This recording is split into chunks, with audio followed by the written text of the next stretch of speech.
Hmm? Ah! Oh. Do you know who I am? Charles Widmore. Do you know who I am? Obviously, you're not John Locke. Everything else I know is a combination of myth, ghost stories, and jungle noises in the night. I think you know more than that, judging by these pylons. Why did you come here? You took one of my people, Jin Quan. I have no idea what you're talking about.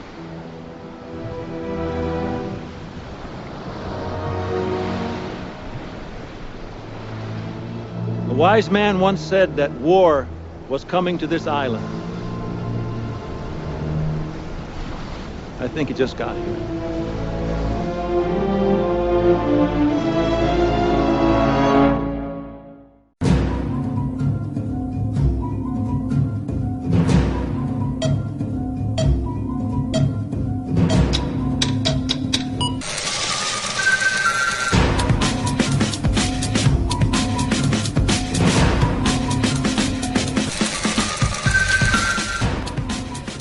Welcome to another episode of the Revisited Podcast. I'm Ben. And I'm Kristin. This week, we are on Lost Revisited. We are covering Season 6, Episode 10, titled The Package. So close to being perfect. Shut up, I did it well. So close to being perfect. Just to let you know, before we get started, this is spoiler full. Now that we're at the end of the series, that's all we talk about is the end. There's believe me, I have a couple spoilers that we're going to talk about this week because of this episode. There you go. But before we do that, I just want to make a quick mention. Next episode is our 100th episode. Yes. We're not doing any big celebrations for it or anything. It's going to be business as usual. However, we are finally announcing the next show that we will be covering when we finish with Lost, because we only have 5 more episodes of the podcast before we're finished. After today? After today. 11, 12, 13, 14, 15 and 16 are together. Yeah. No, they're not. We're going to do the finale as... We have 6 episodes left. Do we have 6 episodes left? Yeah, we have 6 episodes left.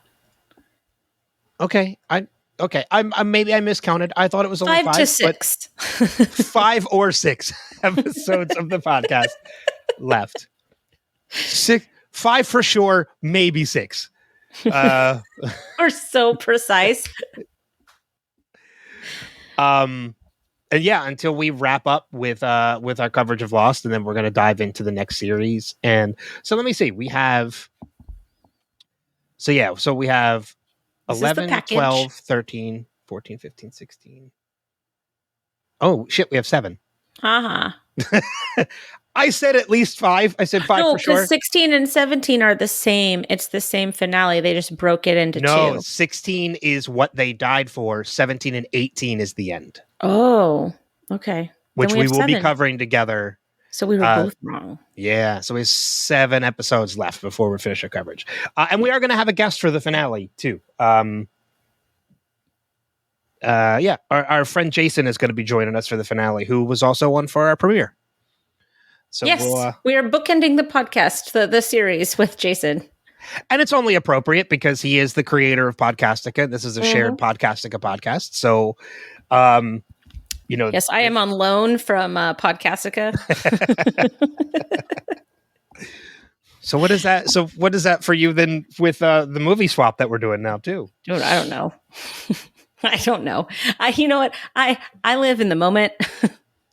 I have been getting some decent feedback though. People are liking the movie swap. So, and we're only 2 episodes into that. We're going to be recording the 3rd soon. And there's another really cool thing coming up too that we might as well plug. We're doing another crossover. So this podcast is a joint Revisited / Wilhelm and podcast production, meaning it's on Revisited's feed, and you can also find this podcast on Podcastica's feed.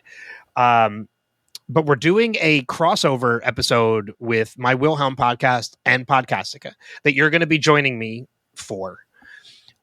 which we're doing a Barbenheimer crossover, meaning Jason and guests are going to be covering Barbie on Podcastica.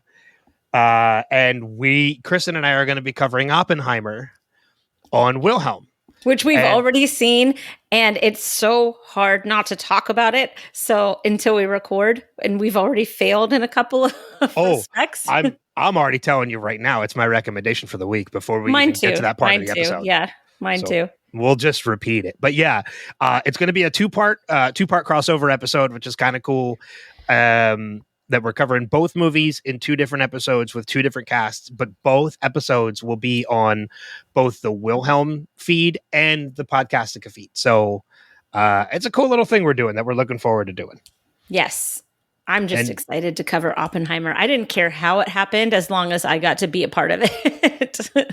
Well, because we were discussing that. Like, we were like, well, how do we do that? People want both movies covered. How do we do it? Should we do them both on Podcastica? And then I just threw the idea out there for Jason. I was like, hear me out for a second. Yeah. A crossover. Yeah. And he's like, yep, love it. Let's do it. So yeah. That's and I think that's going to be covering. You'll be hearing this on Monday. So I think Tuesday and Wednesday are the 2 days that those are going to be releasing. So perfect. It's going to be relatively. It'll be fun. So, we're going to have a good time. So if you want to check those out when they release later this week, podcastica.com or wilhelmpodcast.com, you can go and find both of them on either feed. So that said, as you mentioned, season 6, episode 10, The Package, a Jin specific, Jin and Sun. So on fandom, it says that it is a Sun specific episode, but I think that it's more of a Jin episode. But there's an argument that it could be both of them or just Jin. But on fandom, it says Sun. Yeah, I don't know if I buy that. I think it's both. I think that they have equal representation. Like on the island, Sun had more to do with the story, and in the Flash Sideways, Jin had more to do with the story. You know, it took me so the past couple episodes that we've done, I've actually only watched once, and then I took all my notes during that watch. This is the first time in a while I've actually done 2 watches. I did an initial watch last night, and then I did a rewatch earlier this morning before we started recording. And the funny thing about the rewatch is the thing that I realized upon first watch, I was like, why is this episode called The Package? Because it's not even mentioned until the end of the episode and then revealed at the end of the episode what the package is. And then upon rewatching, I'm like, no, you dumbass. Like, that's what the whole episode is, because that's what Jin is delivering. Is the trying package. Trying to deliver. Failed to deliver. In the Flash Sideways, that's pretty much what he's doing, is he's delivering a package. So it's another double meaning title. And we've had a couple of those this season, which goes to the whole theme of, mirror reflections throughout this last season. Mm-hmm. We're seeing 2 different sides, to like a duality, a show duality all throughout, right? So you've got double meanings for the Flash Sideways and for what's happening on the island. And we've got, 2 different kind of characters that are always happening for whoever's being highlighted that episode. So it's been fun to see that running theme, which the listener, I totally forget your name, I'm so sorry, but the listener that pointed out the mirrors in the first episode of of this season, thank you, because I probably would have missed it. And I think that was Jason. Okay. Yeah. I just really appreciated that listener pointing it out. Mm-hmm. Yeah. I mean, and one of the other things that, and hopefully you have a note on this too, is upon both watches, the one thing I did not pay attention to is, as you mentioned, is the reflections. We've seen a lot of mirror reflections, or these people looking at reflections of themselves. I didn't pay attention this episode. I think other than a scene where Sun is like checking herself in a mirror before she answers the door with Kimi, I think there's that, but I don't know if there's any other instances of reflections in the episode. So you see Jin's reflection when he's in the walk-in in the stainless steel. Okay. All right. Yeah. So you see his reflection there, but I don't think that you see anything more than that. Okay. So just the 2 instances then, and then that actually gives us one of each. Which is, I was just about to say, which is good because then that goes to the fact that it's not just a Sun episode and it's not just a Jin episode. It's both of them. Yeah, we get the reflections of it's both. It's a Kwan episode. There you go. Yeah, so it was one of those things that, like I mentioned, I should have paid attention to this time, but I just didn't because I was into the story. There's so much to this episode. I think there's so much to the episode, but there's also not a lot to the episode. No, there's really, it's so complicated and so interesting that you say that because I feel exactly the same way. It's like, well, I'm really into the story of these 2 characters and everything that we're getting, but I don't have a lot of things I'm taking notes on because everything is pretty straightforward. Well, there's a lot of frustration in this episode too, especially for Jin and Sun fans that are just waiting for them to be reunited. And it's just between last episode and this episode, it's now getting to the point where it's frustrating because these 2 characters need to come together. Like they need to reunite. And they're the only people that haven't really reunited yet. And they're teasing it. Like they're teasing it constantly. And you're right. And we still haven't gotten it. Like Locke really was telling the truth to Sun, like, come with me. I have Jin. I told him I'm bringing you, like, let's go. Okay. Well, I don't trust you. Then she runs away from him. Well, if she had gone with him, they would have come back and they would have noticed that everybody got attacked and Jin really wasn't there. So that would have actually caused a deeper mistrust with Sun and not Locke, and then that probably would have gotten them a little bit further away from reuniting. That's a good point. I didn't even really think about that. Yeah, because you're right, because that camp attack happened as he was on the other island. Right, because he came back and he was like, what is happening here? Yeah. I find it very interesting, too, that we got... I keep saying I find it very interesting, which I do, but it's kind of like an over exaggeration. In addition to getting a flash sideways of Jin and Sun in this episode, which we'll dive deeper into because there's a lot of realizations. It's also, in a sense, a flashback because we're going a little bit back in time in the flash sideways to moments before moments we've already seen.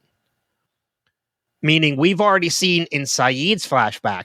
Oh, I see. In his flash sideways. It's a flash sideways flashback. Slightly. Yeah.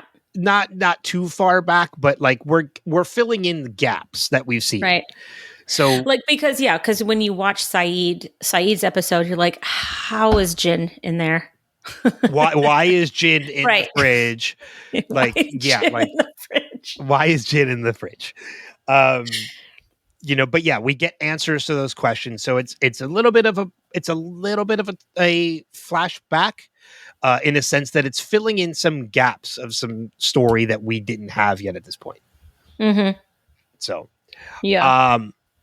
That being said, let's kind of dive a little bit deeper into, things that are happening in this. I think, why don't you kick us off? Because I know you probably have more than I do. So I kind of wanted to start with the flash sideways because I thought that I thought that the writers did a really good job of changing Jin and Sun just enough that that they were a better version of what they used to be on the original plane. Like they weren't married. They were, but they were still kind of estranged from each other, but they were madly in love with each other at the same time. Mm-hmm. Now, I do wonder, did Sun know English? I don't think she did. Right. That is one of my notes in this too, because I remember initially watching this episode and before we knew what the flash sideways really was we see these little hints of like kind of bleed through, if that makes sense, of the flash sideways into what the present day is. Mm-hmm. So when we see Sun run into the branch and she gets aphasia. She gets her aphasia where she forgets how to speak English. That's kind of a bleed through of the flash sideways because she does not know how to speak English in the flash sideways. So and she needs to learn how to communicate. Mm-hmm. So I remember watching this episode for the first time thinking like, oh, this is like whatever this flash sideways is. this is kind of bleeding through Right. to the present day, like they're connecting to each other. Whereas Yeah. in reality, it's really just a coincidence that Yeah.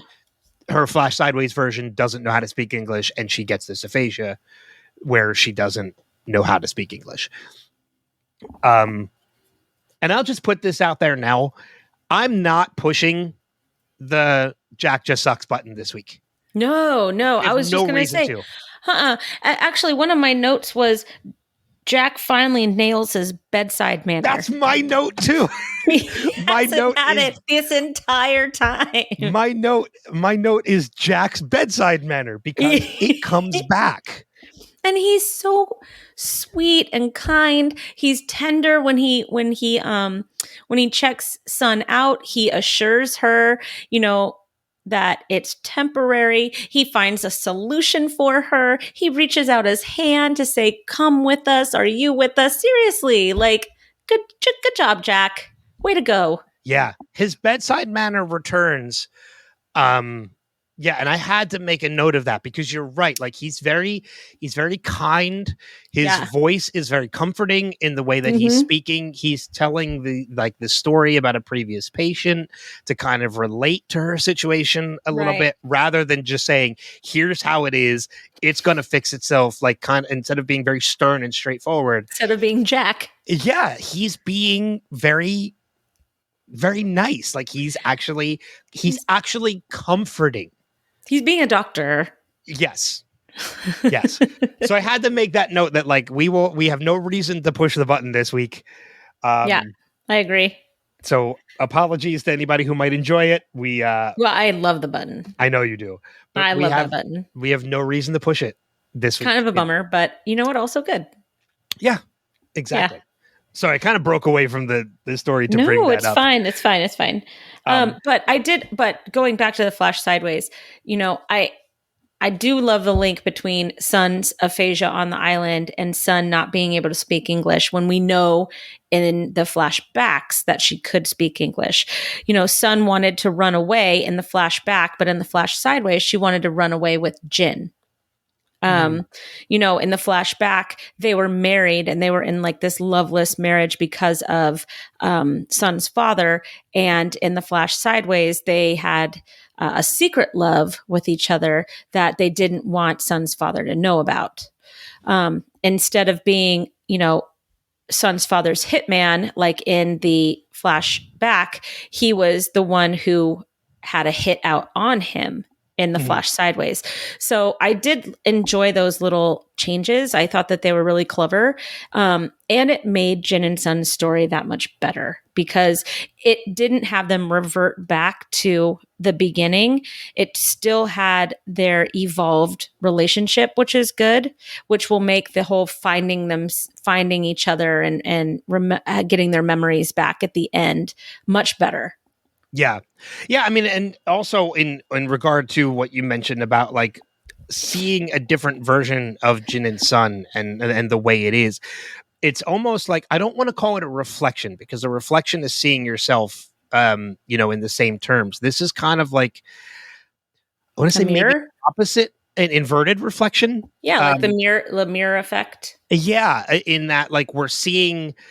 It's kind of the opposite. So we see like in real life when they were on that plane, they were married, but they were kind of estranged, like you mentioned. And in reverse, we're seeing where, they are very much into each other, but not together at all. Like they're actually hiding it. So it's, in essence, it's kind of like an inverted reflection of what they were. Well, it's a sideways version. Yeah. Yeah. I mean, and everybody else has had their little tweaks in their sideways version. And so the tweaks that they've made here with Jin and Sun, I think they're just really clever. They're really good. They still establish the fact that they're in love.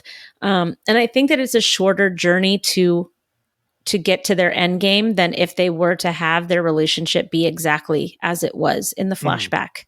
That would have been a much longer journey for Jin. So it's nice that they've tweaked it so that it's a smaller journey. Yeah. What the hell was I going to say? I lost my train of thought.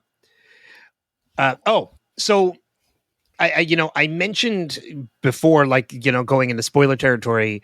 I'll go into a little bit more detail about this later because there's a particular scene in this episode that really is the catalyst for why I felt this way. We've been saying all throughout our coverage of, this, throughout this series, how much we love Jin and Sun as a couple and as a relationship, but how tragic they really are as a couple. Like, they are one of the most tragic couples in the history of television, unfortunately. And we haven't gotten to that point yet. And when we do, it's going to be kind of really hard to talk about. There are a couple I things. cried during this episode. I'm a goner for that episode. Oh my God. There's one scene. I might as well just talk about it now. Yeah. There's one scene in this episode that reminded me how tragic, because at this point in time, you don't know it yet, obviously. But there's something that reminded me how tragic their ending is that I got emotional watching it. And it's the scene where Charles Whitmore hands Jin the camera and shows him pictures. I was bawling of his during daughter. that part. That was so beautiful. Oh, I'm crying thinking about it. It was beautiful. It's beautiful, but it's tragic. He's never going to meet her. He's never going to meet his daughter. I know. And like, I remember, like, I'm watching this scene as we're watching, as I'm doing the rewatch, and I'm like, oh, this scene is so sweet. He's seeing his daughter for the first time, and then it clicks. I'm like, he's never going to meet her. No, this is it. This is his introduction and his goodbye. Yeah. To his daughter. And then you're reminded again that Sun will also never see her daughter again. I know. That daughter is going to be an orphan, and it's so sad. She's already an orphan as far as, they're concerned, as far as like the mainland is concerned. Yeah. But also at the same time, disappeared. There's a number of that's true. But also, again, just to add to that tragic element, and this is pile it on. I know, sorry. This is the note that came right after Jack's bedside manner, is the promise that Jack makes to Sun. That, like, I will do whatever it takes to get you on that plane, to get you and Jin home. It's not. It's nothing against Jack because it was out of his control, but it becomes a broken promise. Because that never happens. They meet their end on the island. I know. And it's God. And I mean, thankfully we have about 6 more episodes before we get to that point, but still. Yeah, but they're only back together for like 1 episode or something. Like, it's so short. Yeah, their time together is relatively short. Well, it makes me mad. It's the one thing that I just really hate about this last season is that they should have reunited earlier. Like, they should have reunited earlier. They should have reunited earlier to the fact that Jin translates for Sun in like an odd twist of irony. Yeah. God, like I can't help. I can't help but actually really enjoy the Jack that we get. The Jack. Yeah, no, Jack is great. Episode. Jack is great. And I think, the notepad was a really good idea. And it was nice that, she was able to write English down, right? Because aphasia can affect, like, you can speak but not know how to write, or you can write but not know how to speak. So it's good that they took the direction that they did. But yeah, I completely agree about Jack. Sorry, I keep going back to that. No, him reaching out his hand to Sun and just waiting for her to actually take his hand and being just so calm and patient and tender.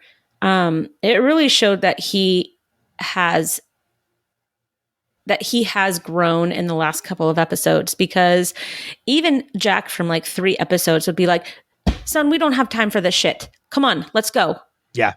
You'll get Yeah, it back. Let's keep moving, you know? So he's slowed down, and that's really nice to see.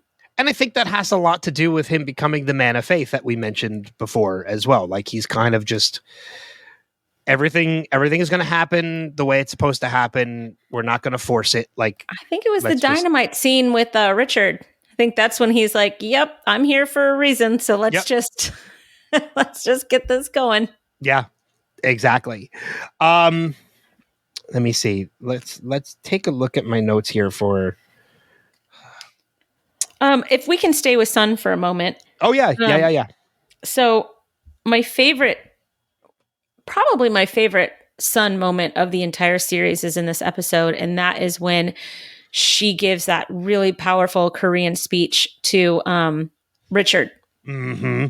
And she just basically says everything that everybody's feeling about that moment. You know, she's just like, I don't care what you want. I don't care what he wants. I don't care. I'm here for one reason, and that's to get my son, my husband back. And if if that's not in your plan, I'm not going with you. Period. I'm not here to save the world. Yep. I'm here to be reunited. Yep. I don't care about your mission. I have my mission, and I'm not stopping until I get it. Like, we see a strong Sun, and that took her so long to get to that point, especially on the island. You know, we see her, she was meek, she was submissive, she was damaged, she was taken. She slowly gets into this role, and then she's a mom, and then she decides, my husband's back.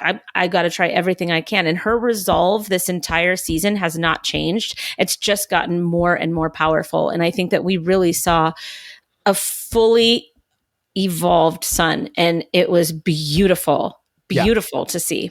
My only complaint about that scene is the fact that if you've been listening to this podcast, you know that I use a clip in the beginning of every episode. My only complaint is that I can't use it. Why? It's all in Korean. Who cares? If you're listening to the podcast, you're not going to understand a word that is said. Then they should keep listening, and they'll know at this point what it's about.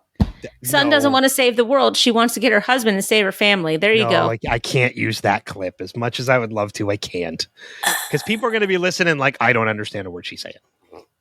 I know I've seen half the episode, of this episode is in Korean.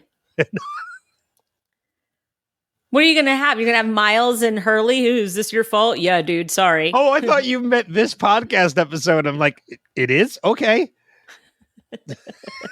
Are we speaking? Do we have like universal translators? We do. Yeah, I have a squid in my ear.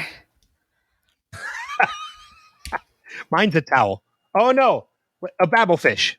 Yes, the babblefish to my ear. Mm-hmm. Yeah. Yep. Yeah, so I think one of the things I thought was really interesting about this Flash Sideways, sticking to that story, we talked about Sun not knowing English, but one of the biggest things that I found very interesting is the fact that in present day we see that Jin and Sun are married, and it may not be to the well wishes of Sun's father, but he does allow it, and it happens. In this episode, you kind of hinted at a little bit earlier, is that like not only is Sun's father against them being together, he wants them killed, or at least Jin killed. Yeah. Yes. Well, because I kind of thought about that too, because we see, first off, I loved seeing Mikhail come back. Yes, that was fun. And get shot in the eye. Which was great. Which was fantastic.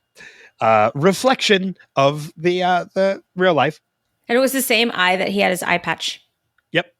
But when in the scene where he takes her to the bank to get the money, and we find out that her father has already withdrawn the money, there was a part of me that upon first watch, I was like, holy shit, did he want his daughter killed too? And I'm like, no, he just did that so she couldn't save him.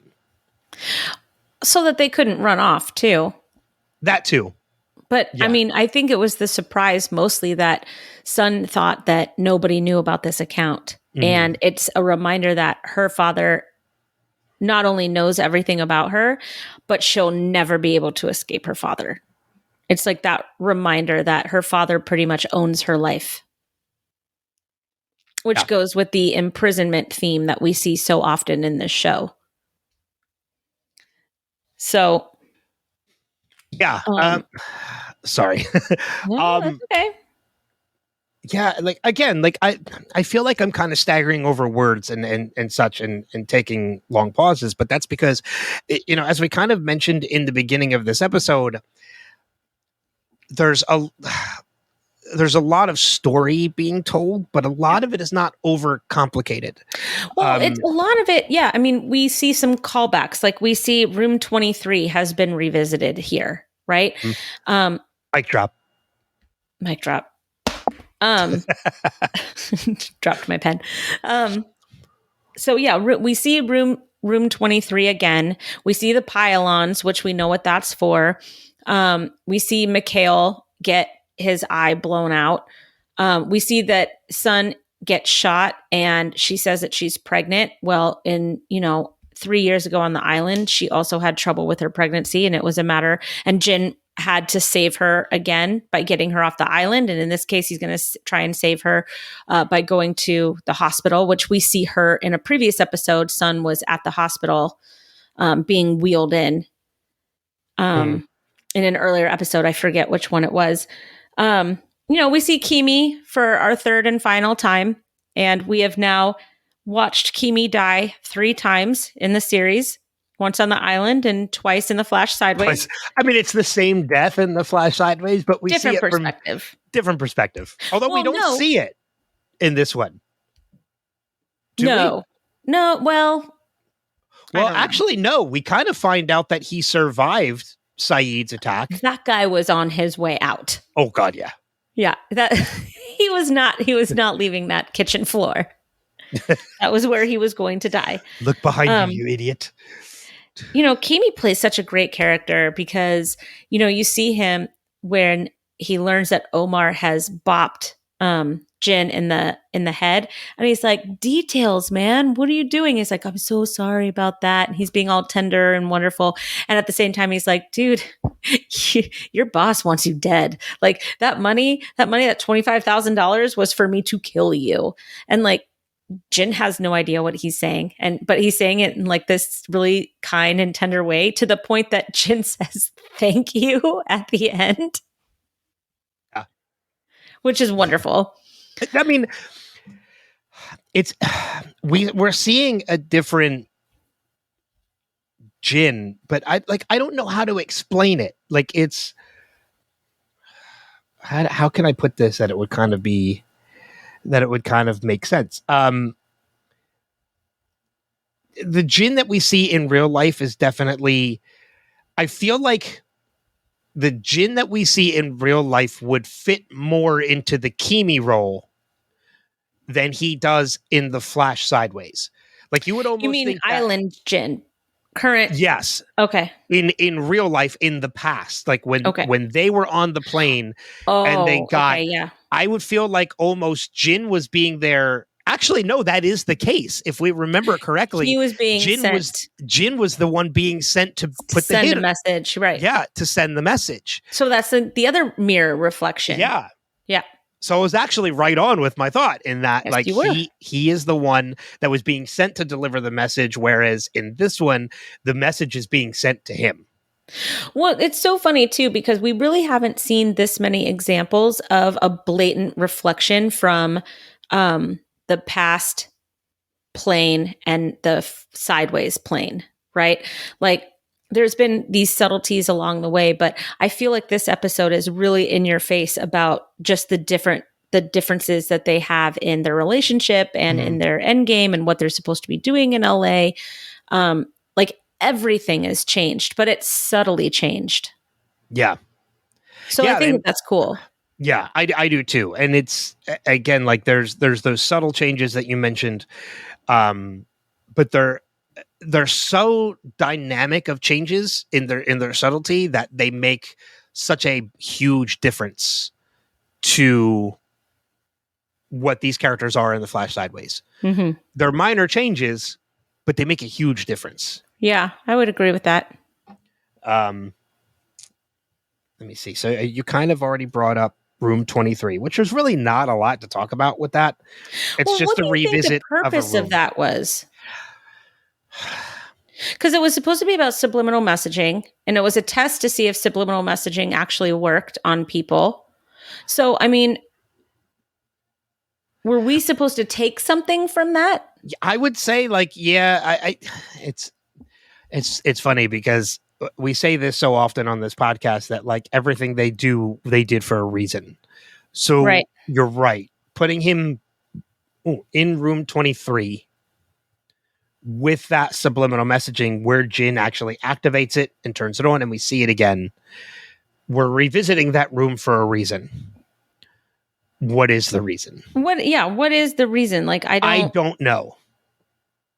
I mean, maybe we can figure this out as we talk about it. I mean, because we know that we've seen Alex's boyfriend in that room. Right. And that was for that was actually torture. Yes.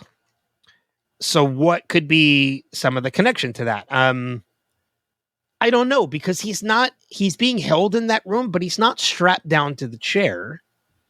No, and that was interesting too. Like he obviously wasn't in a position where he was going to be tortured or blasted with all of the subliminal messaging stuff. He was locked in the room. He couldn't get out. Mm-hmm.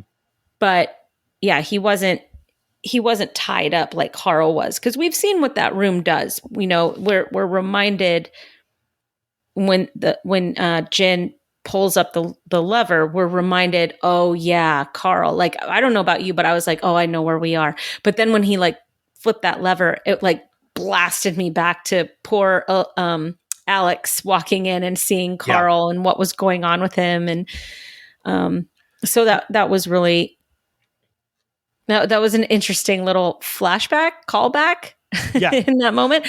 I wish I understood why. And that's the thing. Like, I don't get it either. And what's this scene actually made me question myself for a minute, because I remember in last week's episode when we see Sawyer on the submarine and we see that locked door. And I remember telling you, do you remember who's in that door? I was like, and it's Desmond.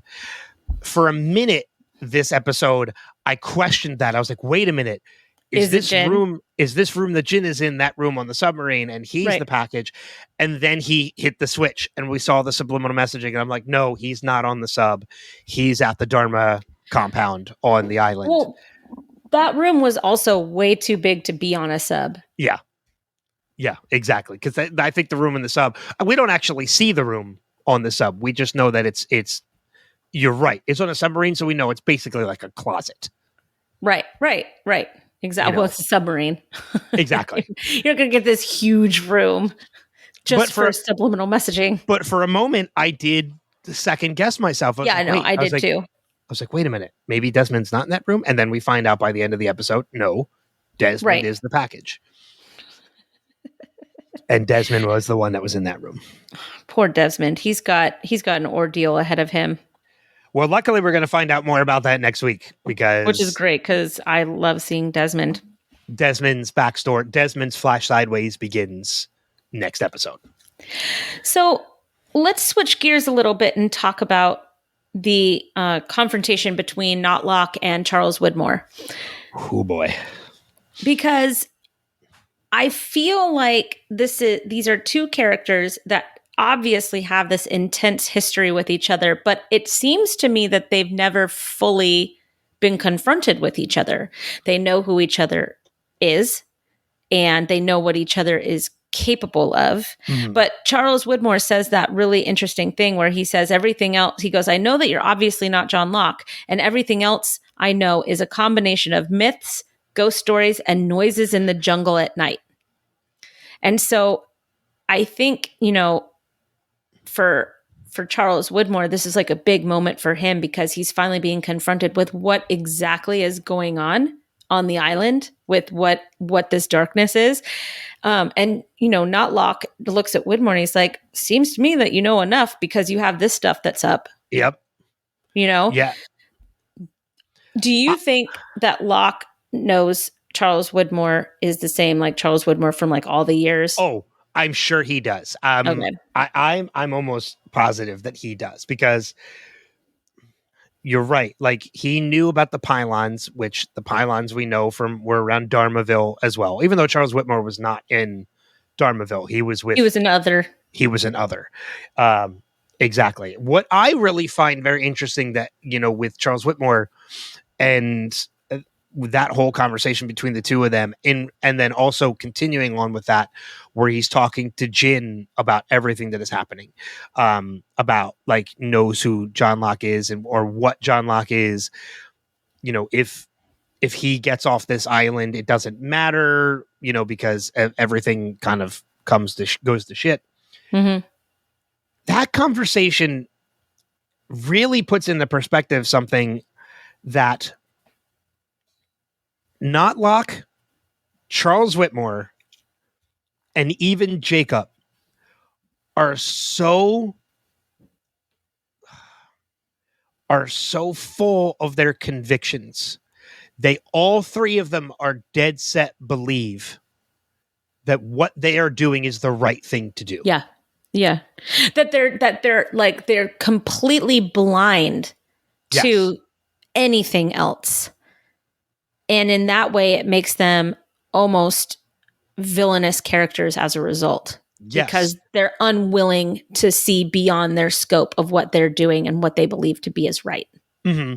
They're all three of them are doing what they feel needs to be done for what their ultimate goal is. Right. And I think that's also something that Jack was guilty of for a really long time. Absolutely. And seeing Jack kind of snap out of it and seeing him like kind of a changed person in this episode versus, Widmore and Man in Black continuing on their laser focus journey. I think that really kind of shows that there is a different way that you can be doing things on the island that's not being explored. Yeah. And it's also interesting to think too. I keep using that. It's also interesting. I find this interesting. I apologize. It's okay. We'll just say a lot and we'll make it a drinking game. Yeah, there you go. It's these three people, all three of these people are doing something that they believe will happen. None of them have confirmation that any of this will happen. Jacob never wanted the Man in Black to leave because he felt like it would escape all this evil. Who's to say that if the Man in Black left the island, he just wouldn't go on to live a life on the island? Well, because he's the black smoke. He's the living embodiment of evil in this regard. But is that something that the island grants him, or is that something, because let's not forget, we also learn in this episode that he cannot travel over water. He took the boat over to Hydra Island. He took the boat. As the black smoke, he cannot travel over water. Oh. Yeah. I see. Now, if he got to the mainland, that doesn't become a hindrance, obviously, because he can go around water. And you're right. There's nothing that, if he has the ability to turn into black smoke off the island, then there's nothing to stop him from kind of just going off and doing whatever he wants to do, killing people, like manipulating people. There's nothing that can stop him from doing that. But do we know for sure this is ability he would have off the island? I don't think anybody knows. He knows. Well, and that's just it. All three of these men are doing what they believe is the case. Charles Whitmore wants to stop the Man in Black or not Locke from leaving because he believes it will corrupt it will release this evil. Jacob believed the same thing. Nobody knows this is the case for sure. So these are three men that are so set in their convictions that they're doing what they believe is right, no matter what it takes to do it. But none of them know for sure this is the truth. They believe it's the truth. Jacob was willing to die for it. But I'm sure Charles Whitmore is the same way. He's just coming better prepared. I don't know that he would be willing to die for it. Okay. But I mean, I just think that he's somebody who has achieved this self-preservation status that is just kind of written into his DNA at this point. So I don't think that there's anything or anybody that he would die for, including Penny. Yeah, that's a good point. You're right. I don't even think he would die for his own daughter. Because he would have done a lot of things differently by now. And he's now kidnapped his daughter's husband. His son-in-law. Yeah, his son-in-law, the father of his grandchild. You know what I mean? Like, the man doesn't know anything past himself. That's all he sees is himself. And so he uses Jin's daughter and wife to manipulate him by talking about, I have a daughter and I have a grandson and I have this and, I want to save them too. No, you don't. No, you don't. Yeah. But again, that goes to my point about how all three of these men are so set in their convictions that they're doing what they believe is right. Yeah. And when you listen to Charles Whitmore speak to Jin about all of that, let's just say he's right and the man in black should not leave because then it releases all this evil. Well, then that makes what Charles Whitmore is doing all the more reasonable, but yet it's his methods of how he's doing it that become questionable. It's like, yes, what he's doing is right. He's just not going about he has so many wrong ways of doing it. Right. Yeah. Well, I mean, and if you're paying attention to the show, you can kind of see where this is going. You have Zoe approach Jin and be like, you signed this map. It says these are where the electromagnetic spots are on the island. I need you to confirm this for me. And then we see at the end, Desmond, who has been exposed to a large amount of electromagnetic energy, is now being dragged off of the sub. So if you put those two things together, okay, we're about to do something real weird with Desmond. Mm-hmm. And the power and energy that comes from this island that probably could kill him. And Widmore, knowing that this is his daughter's husband, his grandson's father, he's still going to do it. Son of a bitch. I just came to a realization about something for next episode. Yeah, I just saw that. You almost threw your pen. I almost threw my pen. Oh, God damn it. I just came to a huge realization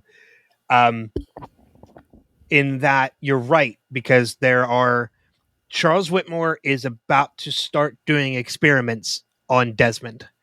Yeah. And these experiments, as first-time viewers, you think are... Because we're meant to believe that the whole the whole flash sideways is a alternate reality. And these experiments allow Desmond to jump from one reality to the other because there's a connection between them. And now that we know what it is, you realize he's not crossing dimensions. He is literally dying. Yeah. Mm-hmm. That's Whitmore, crazy. He's not crossing dimensions. He's killing him. Right. Right. For some self-fulfilling prophecy. Yes. God damn, I just realized that. That's a very, very, very good observation. He's not crossing dimensions. He's actually dying. Yeah. He is near death enough that he is experiencing death. Right. Great. And it's interesting too, because Kimi says the line to Jin, some people just aren't meant to be together. And he's talking about Jin and Sun, which is a foreshadowing to Jin and Sun dying in a few episodes. But it's also kind of foreshadowing the fact of Desmond and Penny, right? Because Widmore doesn't want them together and he's never wanted them together. And even when they are together, they're still being pulled apart all the time, unless they're on a boat in international waters, Yes. The minute they hit land, everything falls apart. Yeah.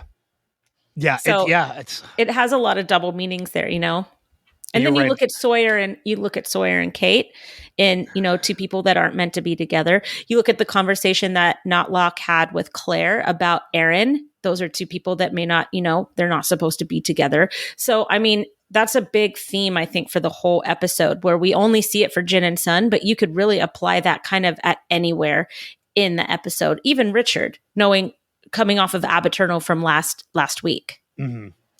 Which we do see Richard return in this episode as well. Richard's got purpose now. Oh my! Richard comes striding into that camp, wearing his wife's necklace. He is a man on a mission at this point, and I love it. And I'm like, I love Richard. Yeah. And Even more so Ilana's after just last sitting week. there. Ilana's just sitting there going like, I was right. Yep. I was right. One of my it's in my notes too, but like there is there's not a lot of Alana, there's not a lot of Ben. We get more of Jack and then obviously Sun and Jin when it comes to the people in the camp. And and even like we get like small moments with Miles and Lapidus. I'm actually very upset with Lapidus in this episode too, because Miles makes the joke, he makes the crack on Hurley that says you could smother him in bacon and maybe then Hurley will be able to find it. And then Lapidus steps in and I'm like, he's going to come to Hurley's defense. And he's like, nope, don't talk about bacon. I'm like, fucking really? You couldn't stick up for Hurley in that moment? And nobody sticks up for Hurley. I know. Ever. It makes me very sad. I do like but my favorite little 1-2 punch of the whole episode I know was what it is. Miles looking at Hurley going, is this your fault? And he's like, yeah, dude. That's not my favorite 1-2 punch. My favorite 1-2 punch is Ben and Alana. And when Ben's trying to defend himself that he didn't hurt Sun, like he just found her. And he's like, why won't you believe me? And she's like, because you're speaking. Because you're talking. There are a lot of really good one-liners in this episode. I wish that I had stopped and written them down because there were like 4 or 5 that I was like, oh, I have to remember that for. Well, even in the moment too, and I'll paraphrase it because I don't remember exactly how it sounds. Like Miles says about Sun only speaking Korean. He's like, oh, like she can only speak Korean, and Lapidus is like, says the man who can speak to the dead. Right. Like, yeah, that was wonderful too. But again, I was so disappointed in Lapidus because Miles makes that crack, and you're right, nobody ever sticks up for Hurley. But like. He's like, smother him in bacon grease and like he'll be able to track him. And he's like, hey, don't talk about bacon. I'm like, you couldn't have said don't talk about Hurley that way. Not to mention, you've only been on the island for a week, man. You're not hurting that much for bacon. Exactly. And if you really wanted bacon, there's boar. There are boar. Yeah, there's wild boar. Go hunting. You could find and make bacon. Yeah, have Miles seek out some dead boar. That's right. He could do it too. But that whole why won't you believe me because you're speaking line with him and Ilana. Like, I love Ben, but even in that moment, I'm like, oh, burn. So true. She got you. Yeah. You can't. Sorry, Ben. You can't really. You can't come back from that. Yeah, exactly. Like, no, there's no witty remarks. There's no witty comeback. Like It would have been nice if he's like, but I've changed.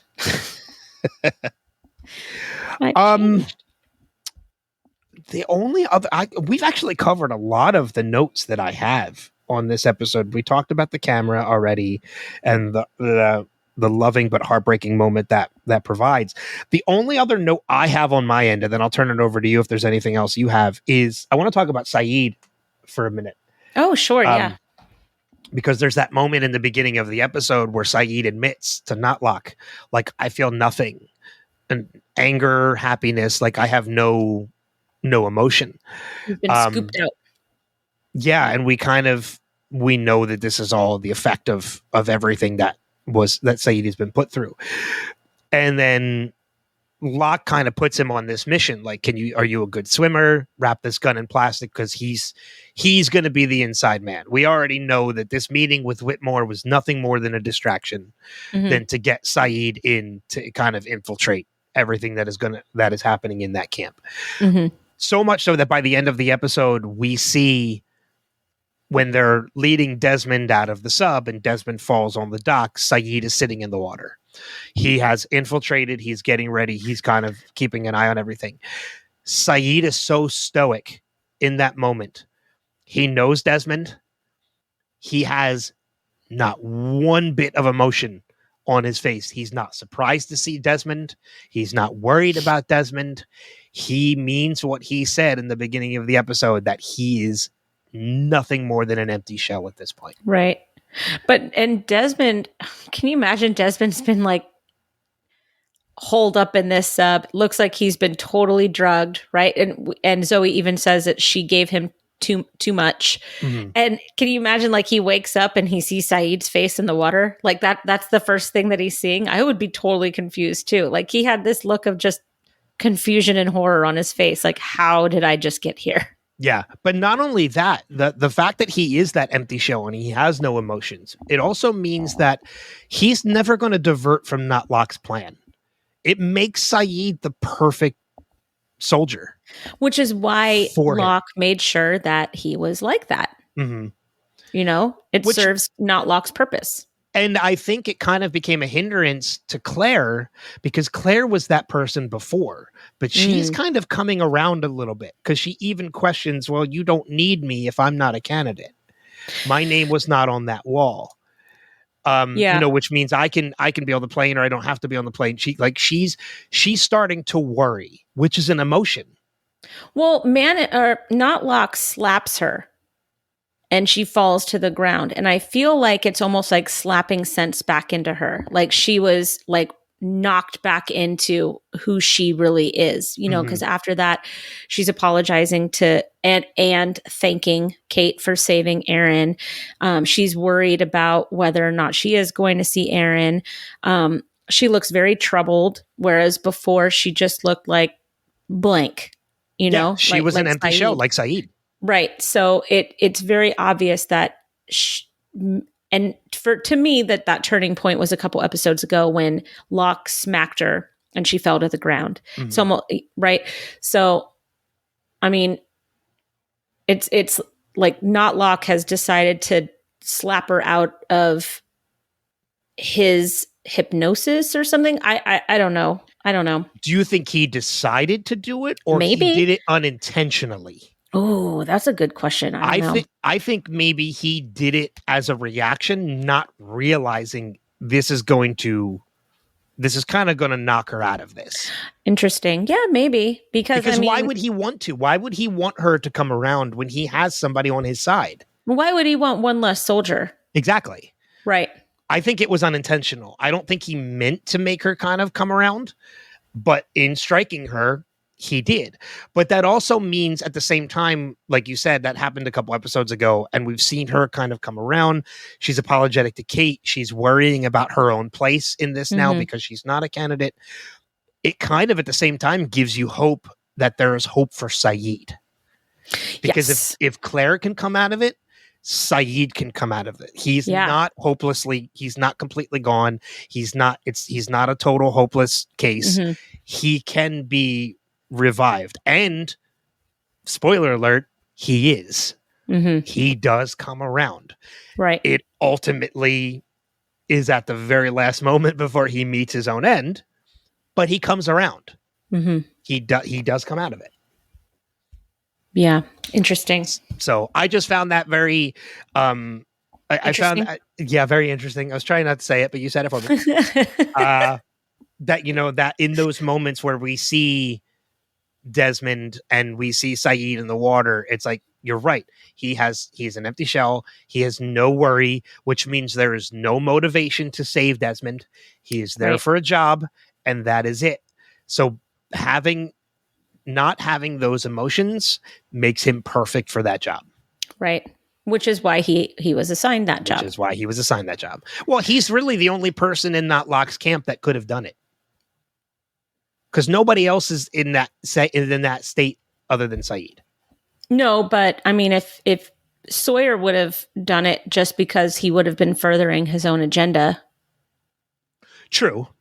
Yeah, I think but Sawyer as far would have as done carrying out Not Locke's plans, right? As far as carrying out Not Locke's plans, it would be kind of like a no-brainer that Sayid would be the perfect person to use because he used Claire before to get everybody out of the temple.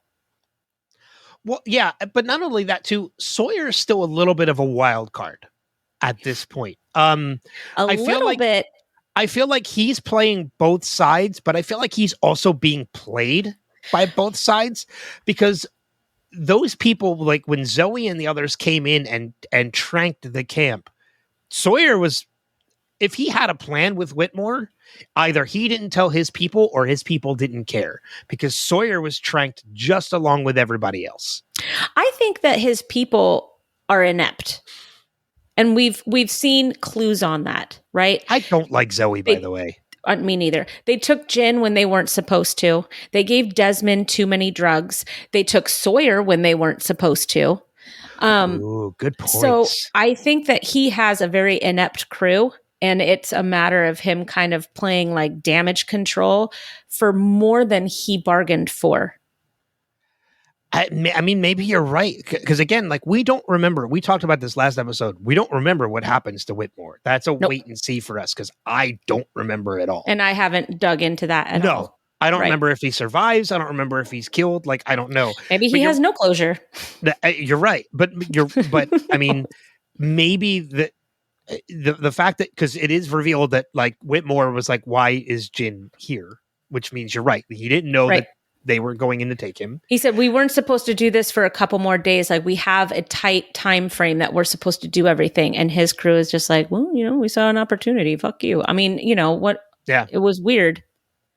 Yeah. I don't know. I mean, that's a good point. It does make them look inept, as you mentioned, but maybe they have their own agenda, and Charles Whitmore was just the man that got them there. Kind of like Naomi and the crew that he sent to the island for his own purpose, but they all had their own agenda for being there. So maybe his chooser is just broken. His chooser is broken. That's what we always say about your selector is stuck on random, sir. Yes. Well, that's what I always say about, like, women or men that just can't seem to find a person, a meaningful relationship. I'm just like, your chooser is broken. Like, oh God, my chooser's been broken for a while then. Well, I wasn't going to say it, but thanks. The last thing I do want to talk about was Jack and Son's conversation ending with the metaphor about the tomato. I loved that. I did too. I love the fact that Jack found the tomato and he used it to make her feel better about her strength and what she's accomplished. And, he says the stubborn tomato that didn't know it was supposed to die. And I think that you can apply that to pretty much everybody that's on the island. These are people who have become survivors. These are people who are refusing to die, refusing to lay down and die for anything. They all have their own purpose, especially Sun. Sun refuses to stray or compromise. She is on her path, and she doesn't care about anybody else. Just like that tomato. That tomato was going to grow.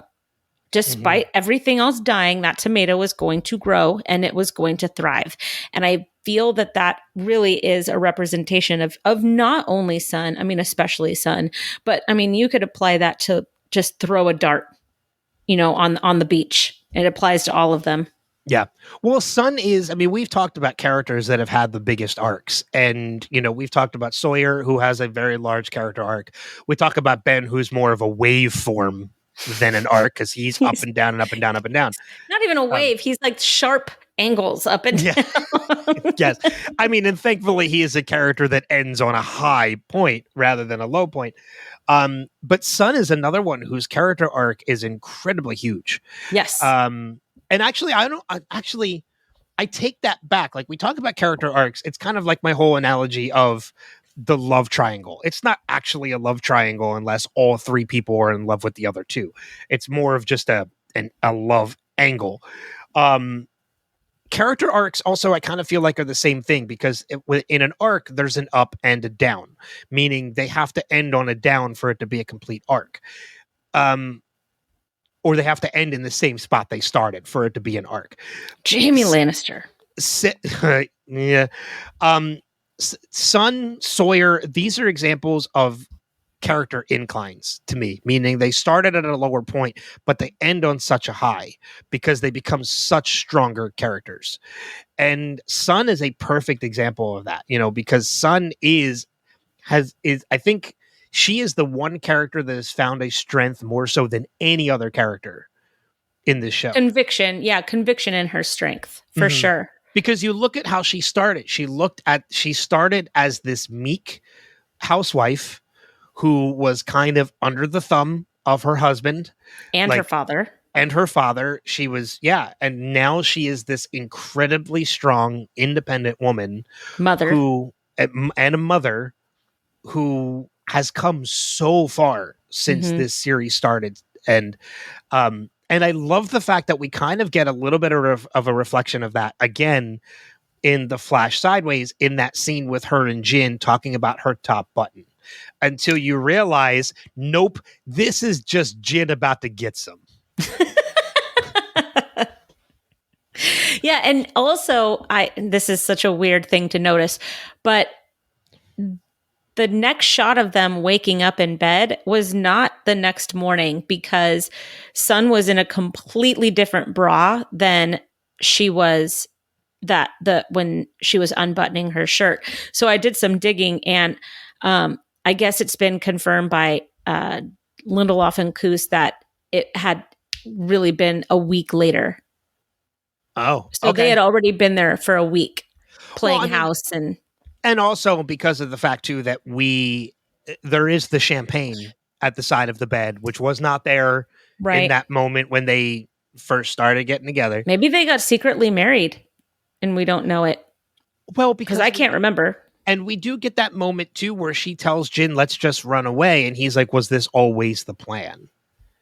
Maybe. You know, was for them to run away, which also is an interesting reflection, because in the actual timeline, that was her plan, was to run away, but it was to run away from Jin. Right. This time it was to run away with Jin. Yeah. The way that it should be. Exactly. Right. And which also like goes back to the bank account too, because she had that secret bank account that nobody knew. That was her nest egg to be able to do it. Mm-hmm. And then finding out it was all taken away. Yeah. That's tragic. So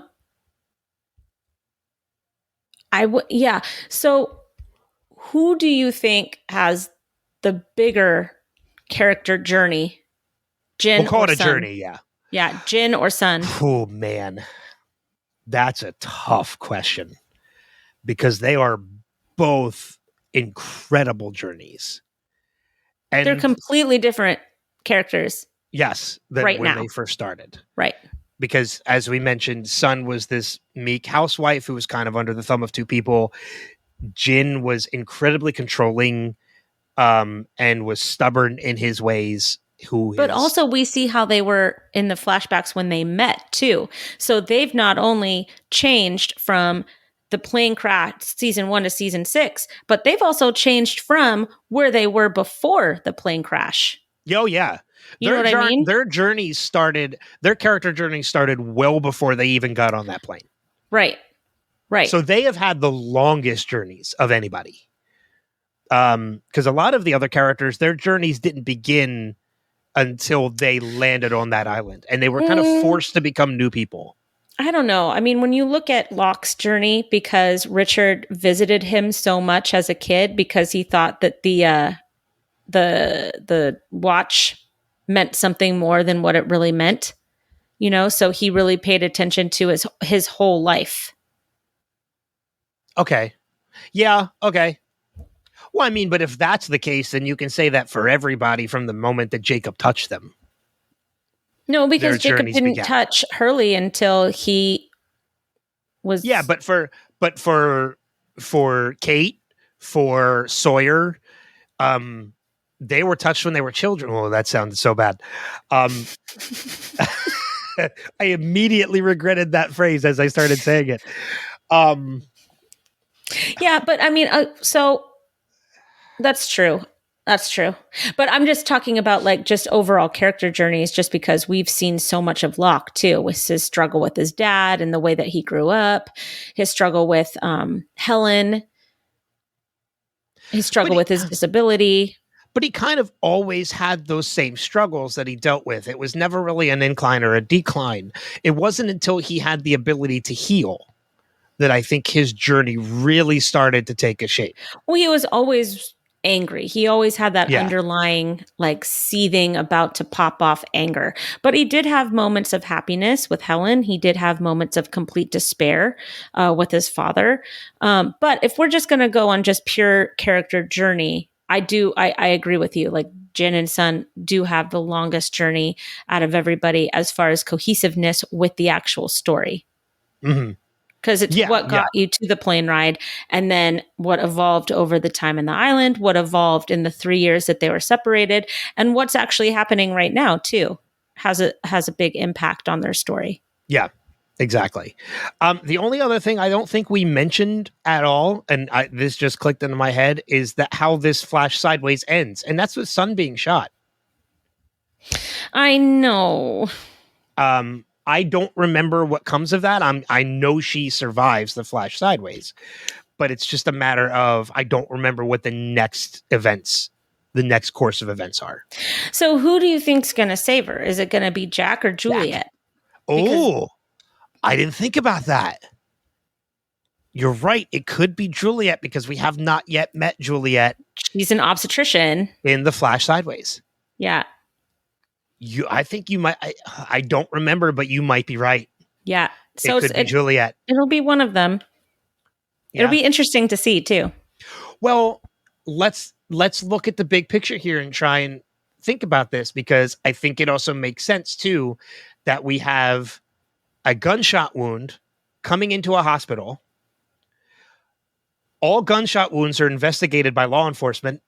Who do we know as law enforcement? Sawyer.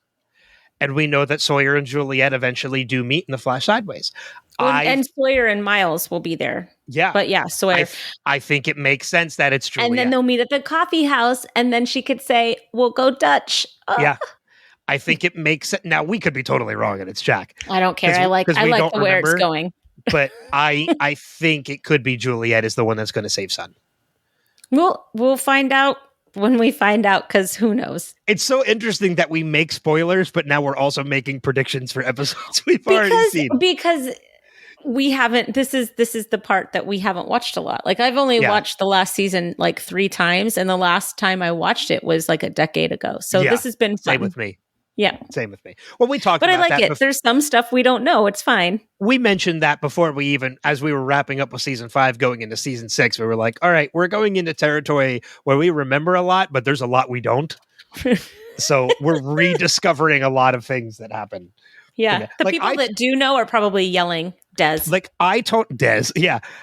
Like even just talking about this episode, upon first rewatch, I completely forgot Jin and Sun weren't married. Oh, me too. Totally. Until they're at the hotel concierge and he's like, no ring, like 2 rooms. I was too. Yeah. Mm-hmm. I was like, oh, I forgot their name. Because we just assume it because we assume that we know the story. And, Lindelof and Coos are just saying, you don't know the story. Stop assuming that you know the story. Well, not only that, when we first meet Jin and Sun in the Flash Sideways, it's a very similar situation to how they were in real life. They're on the plane together. He's telling her to button up. It's like, oh, this is the same Jin and Sun, when in fact, no, it's not. Right.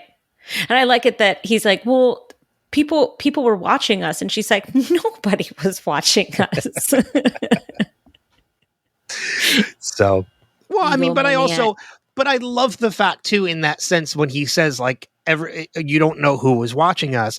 Mm-hmm. I love the fact that like in the present day or in the real world, that was because he was being overprotective in being controlling. Yeah. But in the Flash Sideways, it's being overprotective out of protection. Like he doesn't want anyone to know about them because he doesn't want anything to happen to them. Right. Like it's being overprotective for the sake of protection, not of control. Which is, again, it's the same action, but a completely different reasoning behind it. Right. Motive. That's it. Yeah, that's a good word for it. Well, that is the word for it, not a good word for it. That is the actual word. But I think that pretty much wraps up all my notes on this episode. Yeah, I don't have anything else. It was a good setup episode, though, because a lot of pins are going to knock down as a result of this episode. Oh yeah. I mean, especially again when we get to the end and we see Desmond, and the lead-in that Desmond is the package. Next episode, episode 11, Happily Ever After, is a Desmond Flash Sideways story. Happily never after. I know that Desmond survives all this, but he goes through hell. Well, the poor man, like, let him be away from the island. Like, the island has just chewed him up in ways that nobody else has been chewed up. But we'll talk about that next week. We'll talk about it next week. So that leads us into the feedback section of the podcast, in which we only have one this week, and that's totally fine. But that is of course, a voicemail from our friend Steve Brown. Yay. So we will go ahead and we will play that now. Hello, Ben and Kristin. This is Steve, and this is for the next episode of Lost, The Package. Total trivia here, but there was a Gene Hackman, Tommy Lee Jones movie called The Package. Late 80s, early 90s. I know that Sun knows that Jin is on the island. Does Jin know that Sun is on the island? Wait, they're not married in this Sideways Flash? I didn't remember that. Were they just shot or, okay, not bullets. Okay, why are they singling out Jin? In this Flash Sideways, Jin and Sun are together, but they're not married, so I don't understand. Actually, it's probably the best reaction anybody should have when they meet John, not Locke. Run. Oh, Kimi's back. Oh, so Jin wakes up in the Dharma station where Ben held Alex's boyfriend. What was his name? Did she just show Jin the map? Was that the map they were using when they were trying to look for their friends back in the 70s? Oh, Mikhail. Ben, why won't you believe me? Because you're speaking. Great speech, son, but nobody understands what you said, except for everybody's like, I don't think she wants to come. So now we know how Jin ends up in the freezer, and this is all before Saeed kills everybody. Oh, Kimi, so not true. You're saying some people are not meant to be together. Jin and Sun are meant to be together. Charles Widmer just said the package, title of the episode, mic drop. Oh, the look on Jin's face, seeing his daughter. Oh, it's moving me. Oh, and they said the title of the episode 2 more times, the package, mic drops. Oh, man, how hard would that be to cut the tape with a razor blade behind your back? I guess if you're desperate, you're going to do it. Oh, so Kimi didn't die when Saeed shot him. Who shot him in the eye, just like, oh no, and Sun shot. Wow, so much is happening here in just the last few minutes. Sun just said she's in the Sideways Flash. She said she's pregnant. Is she pregnant with, is this Jin's or the other guys? Oh, that's why Saeed was going to swim, because he was going to get on the boat to find out who's behind that door. And there's Desmond. All right, that's it. Talk to you next week. Oh, Kimi didn't die. Oh no, Sunshot. That was an honest reaction as he was watching. I love Steve's voicemails. I do too. He's great. So, but again, we encourage you guys to leave us feedback, especially now that we're getting towards the end of the series. We know you guys are listening because I checked the numbers. So, even if it's just to say hi, it doesn't have to be about the episode. We appreciate the feedback because we'll read it or we'll play it on the podcast. Easiest way to do that, go to revisitedpod.com, or you can email directly, feedback@revisitedpod.com. You can send an email or a voicemail that way as well. And like I said, we'll read it or play it on the podcast. So we mentioned this Oppenheimer. We mentioned this at the top of the podcast. We got some cool stuff coming up. Kristin and I are doing the movie swap episodes over on the Wilhelm feed, wilhelmpodcast.com. We've done 2 so far. Mm-hmm. We're getting ready to do our 3rd, and we've already looked ahead at some homework assignments for the future. And I love the feedback we've been getting on it already too. People seem to be having a lot of fun listening and enjoying them. So again, wilhelmpodcast.com for that. Very loose podcast. Yes. I think one of the things I actually really like about it is we don't intro it. It literally just starts with us talking. Yeah, I like that too. I take like a point where we started talking, like I think last episode, I started telling you about that TV show, The Prank Panel with Johnny Knoxville and everything. Oh, yeah. The episode literally starts with me saying, so there's this new show on ABC called The Prank Panel. Like, we don't even do the intro kind of like a few minutes in. It's a loosely loosely structured podcast. But it's that fun. was the whole point of it. Exactly. It's just fun, casual conversation that we're having. And then the other thing I want to make mention again, too, is the Wilhelm Podcastica crossover event that is happening later this week. The Barbenheimer crossover event, in which Jason and I believe his guests are Penny and Cara. I'm not 100% sure on that. They're going to be covering Barbie on Podcastica, on a Podcastica program, and Chris and I are going to be covering Oppenheimer, which we've already seen. And it's both of our recommendations for this week. It's 3 hours long, but it doesn't feel. Do not let that change your mind about going to see it. It is a movie. Yeah. It is a movie that deserves to be seen on the biggest screen possible. Go and see that movie right now in the theaters. It is now. 3 hours doesn't feel like that at all. No, I told you at the end when it was ending, I said, no, wait. I wanted more. I wanted more. And like my butt had gone numb. I was very hungry. I didn't care. I wanted more of that story immediately. So yeah, it was excellent. Excellent movie. I can't wait to talk about it in a couple days. Yep. But both episodes of that Barbenheimer crossover event will be available both on Podcastica and Wilhelm. So check them out later this week at podcastica.com or wilhelmpodcast.com. And you'll be able to listen to both. I think that is it on my end. Any final notes on yours? No. Go see Oppenheimer. Go see Oppenheimer. I did have a second recommendation, and that's Secret Invasion for anybody that's a Marvel fan and maybe hasn't seen it. We just kind of binge watched it as a family in the past, I don't know, a week or so. It's pretty good. It's very different, and I like very different.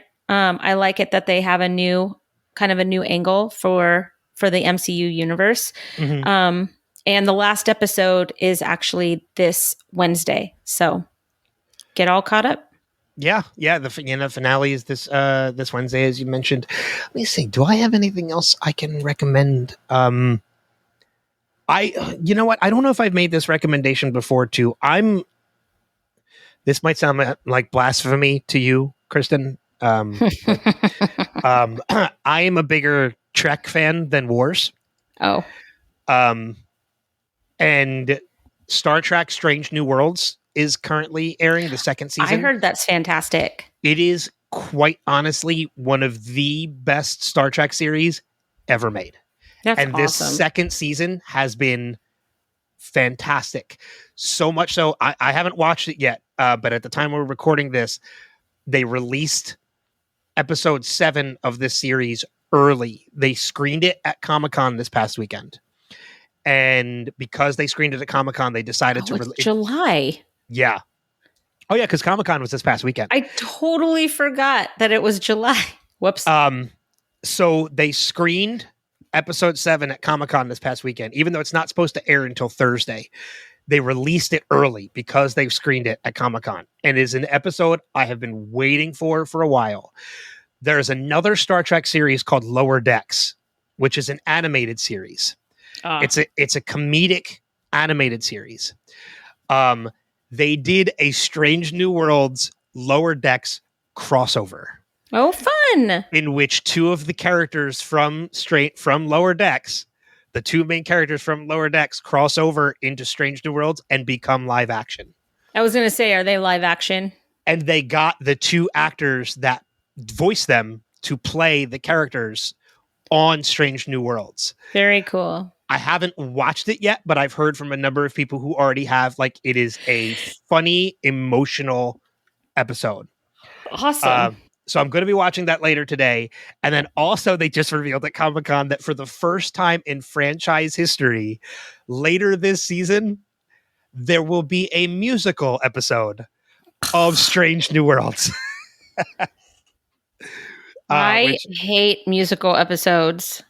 Really? I do. I don't think they belong on TV. I think if they're done cleverly, I think they work. Like, I will tell you right now, the Buffy the Vampire Slayer musical episode, Once More with Feeling, is, forgive my language, fucking amazing.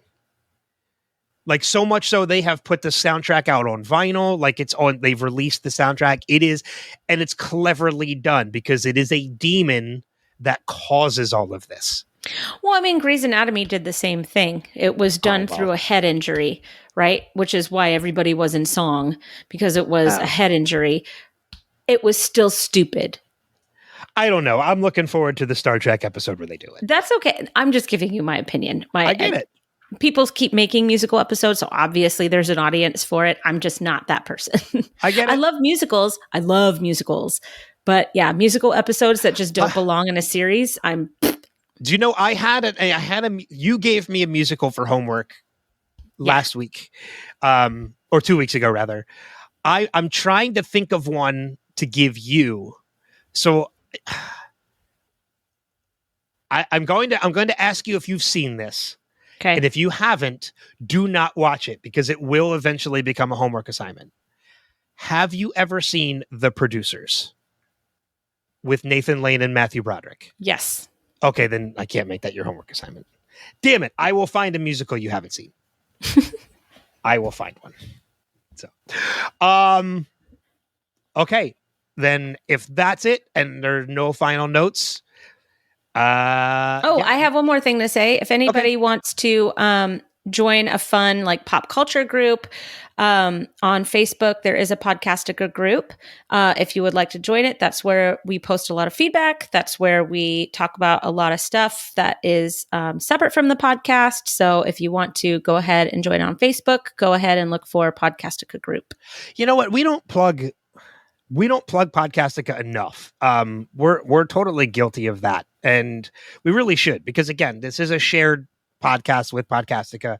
Mm-hmm. It is on Podcastica's feed. So, I mean, with that being said, yeah, there are a number of other great shows over on Podcastica, which, I'll tell you this right now. I've been covering The Walking Dead, Dead City on The Cast of Us, which I know, which actually we're getting ready to, by the time you're hearing this, it'll already be recorded and posted. But the season finale just aired this past weekend. And I say season because San Diego Comic-Con news came out. It was already renewed for season 2, as was Daryl Dixon, before that even airs. But in addition to that, we have our friends Paik and Rima on Strange Indeed, who are currently covering Black Mirror. Paik and Daphne on Run for Your Lives are covering a bunch of like great horror and creature feature movies. What else is going on? Alex is covering the show From on What Is From. Actually, Jason just announced that they're going to be doing coverage of White Lotus on HBO. And we're about to start a Severance podcast with I will be on that one. And then we are going to also be doing the Ahsoka podcast. That's right. With you and Jonathan, right? Me, Jonathan, and James. Yeah, I can't wait. Yeah. Can't wait. I literally can't wait. I will be listening to that one for sure because I'm so how excited you are for that. I'm so excited. Yeah. If you haven't seen it yet, I'll show it to you when we're done. Have you seen the newest trailer? Yes. Okay. Of course you have. So again, podcastica.com, there is a ton of great content over there. And even if you don't listen to podcasts other than this one, join the group because there's a lot of really good people on there.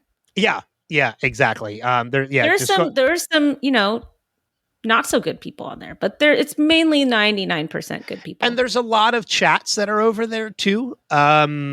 Jason just created a lot of different chat threads for different shows. So you can go in there, share your opinions about them, even whether you listen to podcasts about them or not. Go in there and just talk with other like-minded people about the shows that you like and you care about. And it's a great community where Kristin and I have both been a part of it for a long time. And how we met. Yeah, that's right. We met at a barbecue. And here we are. At a get-together. Nuh-uh. Oh, no, we didn't. We met in Philadelphia. We met at a show. The wanker. I know. I drove you home from that show. It was, yep. I know. The click-clocking. The click-clocking. The line that broke me in the car. Mm-hmm. Yeah. God. All right, cool. With that Okay, so being with said- that. Yes. With that. With that being said, thank you as always for being a part of this community, for liking, subscribing, listening, watching, all that you guys do. But until next time, we'll see you guys on another episode of the Revisited Podcast. And further on down that rabbit hole, I didn't forget. Take care. Bye. Watch Oppenheimer.